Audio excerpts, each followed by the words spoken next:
So my big thinking at the moment that I'm working on in my awareness is the question: is it good for nature?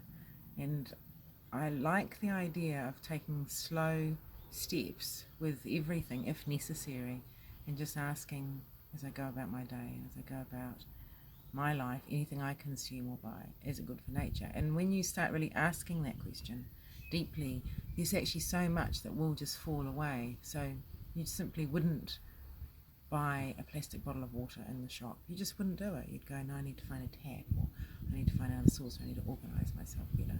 Or, would you buy a drink in a glass bottle in the same way?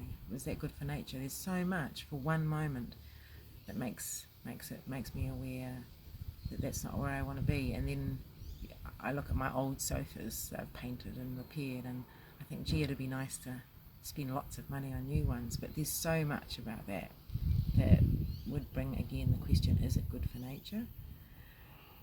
And then when you get into that, and then you sort of suddenly decide, I'm going to go and plant a seed, or I'm going to dig up the potatoes, then you smile because you go, yep, now that's good for nature. And that was like yesterday. Hunter said to me, can you take me to the supermarket? And I said, sure, let's go out to the garden and we'll dig up the potatoes. And she wanted potatoes, and they were there, and that became the supermarket. And it was really lovely watching her hands feeling like treasure through the dirt, pulling out the little peru potatoes, which was good for nature, and it was good for my relationship with my daughter. I like the idea of asking that question a lot, and I would encourage other people to ask that question too.